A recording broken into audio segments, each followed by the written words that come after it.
The year was 2020. Due to an unprecedented oopsie, everyone is staying indoors, and so, a lot of digital hobbies are exploding, including anime consumption. It just so happens that during the peak of everybody staying indoors, this brand new anime adaptation known as Jujutsu Kaisen dropped, and boy, everyone loved it. The manga was already doing pretty well, but the anime propelled it into the collective consciousness of anime fandoms. Insane fights, pretty decent visuals mixed with pretty consistently great animation, alongside some pretty decent character moments, and aided by the plague, it's no surprise to see Jujutsu Kaisen do so incredibly well, and an additional factor that garnered it a lot of positive PR is its different take on its female cast compared to a lot of its shonen contemporaries, being praised for pushing the envelope with its female cast. Season 1 contained a few scenes of women doing cool shit, like this entire episode where they talk about feminism, or this really cool fight Nobara gets to have with Yuki, or a cool plotline brewing in the background with Maki and Mai about patriarchal Jujutsu society, receiving universal praise over 4 years ago now, with multiple hundreds of chapters of manga released, and Season 2 just having finished. How does this claim age? We will be talking about current JJK manga spoilers, so if you're an anime only who does not want to get spoiled, it's time to dip out. The question at the center of this conversation is probably going to be, hey, why are we focusing on female characters? I've said this before quite a few times, but one way we can think of art is that it's a snapshot of a moment in time, and any cultural, social, or political norms are screen capped and put on display in these works. For a lot of people growing up, these pieces of art would be a window for your growing mind to look into what is culturally relevant, and as art became more easily accessible to the average person, so too did the enculturation. Author Mary Pfeiffer in 1994 would write a book that American society is a girl-destroying place. Women have, quote, long been evaluated on the basis of appearance and caught in myriad double binds. Achieve but not too much, be polite but be yourself, be feminine and adult, be aware of our cultural heritage but don't comment on the sexism. A 1994 paper by Janet Peterson would interpret it as girls facing enormous pressure to obtain social acceptability, which causes them to split into false selves. Pressure comes from schools, magazines, music, television, advertisements, and movies to define themselves solely on the basis of appearance. All of these sources provide a rigorous training for the female role. Be attractive, be a lady, be unselfish and of service, make relationships work, and be competent, but not too competent. A lot of art in the old days had a disproportionate amount of male protagonists. Female characters were portrayed as weak, never being able to handle things on their own, passive and waiting for someone to rescue them, never using their own wits or strength and relying on someone else to come save them. Being entirely subservient to a man. I'm talking about this in the context of American society, but this is not uniquely an American issue. Japanese media is simultaneously quite male-dominated, as America and Japan are not unique in their ideas of male-dominated society, because that was like the entire world. Japan is notable for being a more socially conservative country, and this can be felt through even its modern works.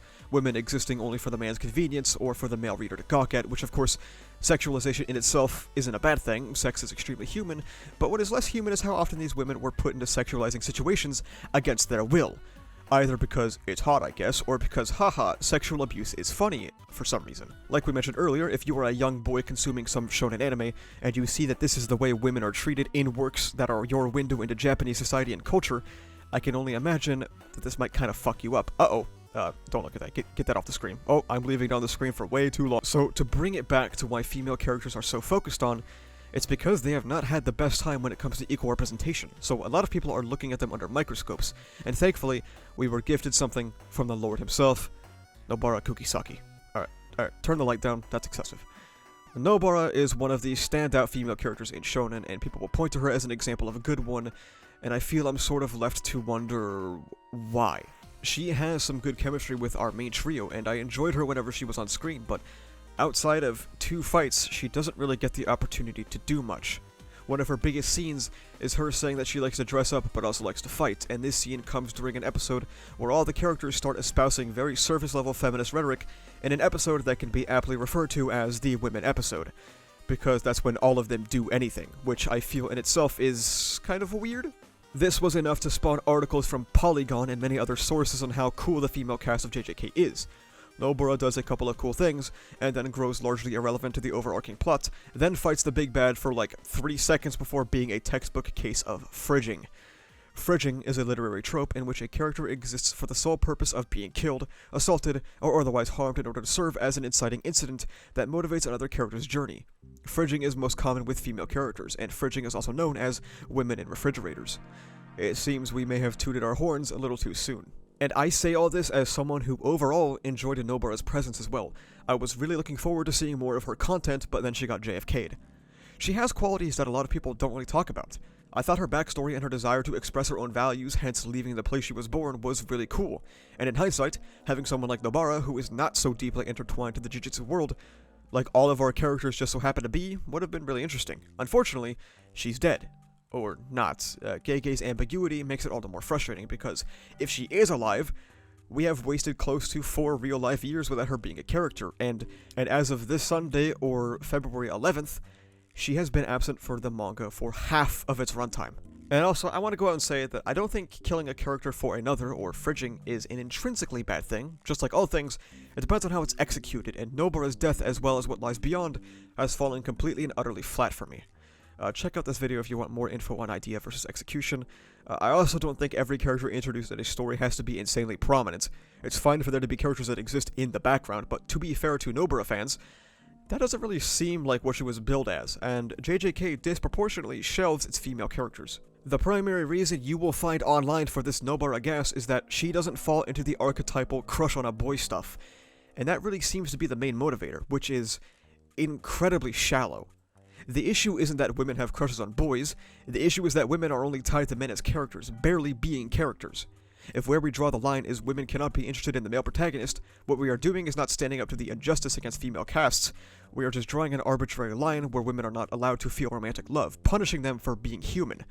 Unless it's an LGBT relationship to pander to the male gaze, I guess. Female characters in modern-day anime have shifted from joined at the hip to the MC and having no bearing on the plot, to disconnected from any concept of femininity, forced into physically strong roles that will still have no bearing on the plot. And to an extent, to be honest, I can't really blame this shift for happening, not just in anime but even in Western media, because this is what gets gassed.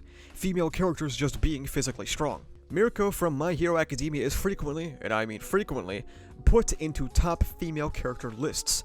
And let's do a pop quiz. Name 3 interesting aspects about her character. And you know what? I'm gonna go ahead and end the quiz now, because if you guess fucking nothing, you can win a free iPod Nano. Not to say that you can't like Mirko, because of course you can like any character you want, but beyond being conventionally attractive and fighting really hard, she doesn't do anything else. She fights a couple times, gets maimed, the end. Is our bar so low that all it takes to be a good character if you're a woman is that you had a raw fight? While Mirko makes waves in online discourse, Ochako is routinely destroyed because she has a crush on a boy and doesn't fight. I want to make one thing clear. Fighting, it's relatively important in a shonen, alright? I can't deny that. And she did indeed get shelved for a long time, but there is a pretty compelling plotline if you don't immediately disregard her because of no fighting and her crush. In fact, it's pretty similar to the plotline that the protagonist and main antagonist get gassed for. There is a lot to talk about with Ochako's motivation for being a hero not taking herself into account, putting her entire hero goal on the idea of wanting to help her parents, and she continues to not prioritize herself when she, trigger warning, ponders about her feelings for Midoriya, opting to put them away for the time being. Her foil, Himiko Toga, is a character centered around suppression and how that had impacted her life before becoming a villain. Their talks about Midoriya are just a catalyst for the point at large, that choosing others before yourself isn't always the correct option. I have a video that goes much more in depth than that, feel free to check that out if you wish. The point is, the bar is set so low and so arbitrarily for female characters that the second they check a single box for what can be considered traditional femininity, they are essentially discarded and given zero charitability towards any of their content. Male characters with next to nothing going for them can get entire headcanons and think pieces written about them, but that same level of consideration is not extended for female characters. I also can't help but notice the only time Ochako was universally praised in online discourse is when she could have potentially appealed to the male gaze by being a little fruity with Toga. I'm noticing. I'm also noticing that one of the biggest criticisms of her character is that she is too tied to Midoriya, and yet Bakugo gets first place in nearly every single poll ever done, despite his existence being intrinsic to Midoriya's existence as well. Shoto is a beloved character despite this. All Might is a fan favorite. It's almost as if Midoriya, the protagonist of the story, is going to be deeply involved in the lives of those close to him, and it's weird that people single out the only woman who does that, and leave all of the men who do it too.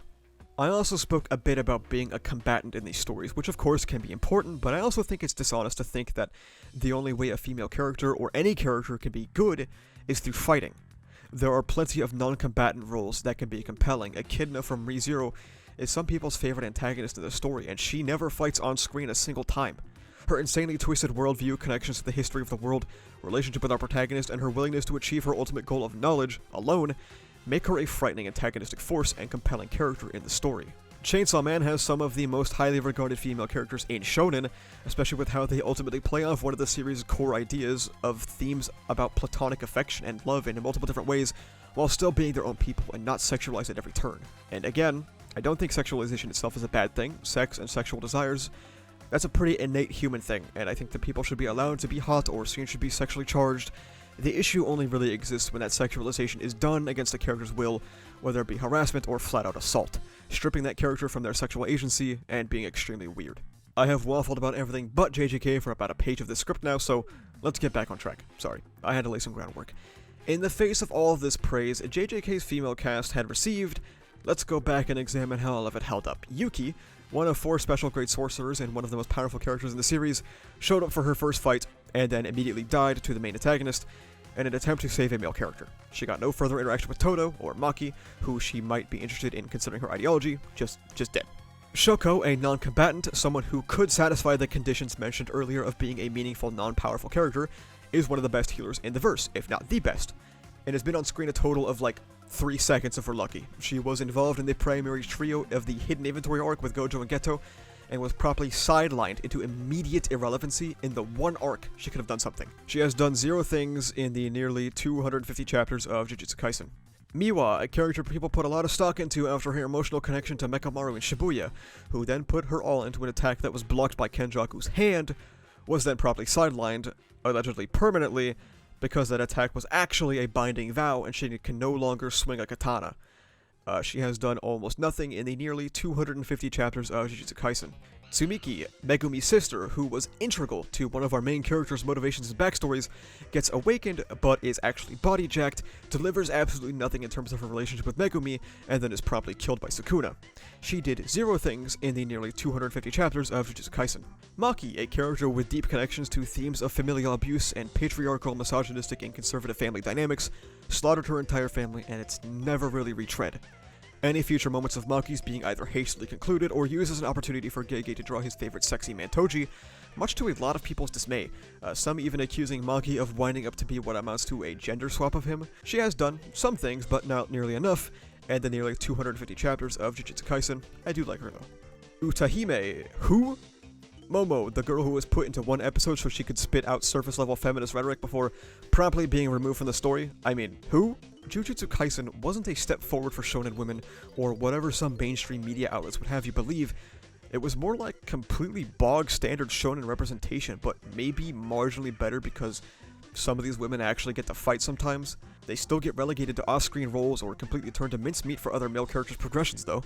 And I want to be fair to JJK here for a second. I don't think this series particularly hates its women, though I do think that they are worse off than their male contemporaries, but I don't think Gege was spotted at the Jan 6 riots. It's indicative of its cast in general, just like how Todo has been completely and utterly gone since Shibuya, but it signifies a problem at large for JJK, in that this series just doesn't really like its cast. At least that's what it feels like to me. Gone are the days of watching our characters have actual interactions and occasionally feel like real people. Instead, we step on the gas and move at breakneck pace to get to our next fight that most of the time doesn't do much for characterization. JJK gets a lot of flack for its fights, but it's not impossible to have characterization in fights. Yuji vs. Mahito is the best fight in the series and does exactly that for both characters. Yuji vs. Higurama was genuinely a really good fight that extrapolated on the trauma and guilt Yuji is experiencing, while also building Higurama to be a genuinely captivating character. Oh, and there he goes. JJK's female cast is significantly lacking, while the rest of the cast is just lacking.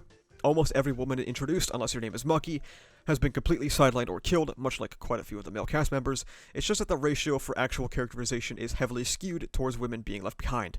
It is incredibly funny to look back at articles like the Polygon article that I've shown a few times, and think about what has happened since the woman episode. Thank you so much for watching. If you like this video, please remember to like, comment, and subscribe for the funny YouTube algorithm.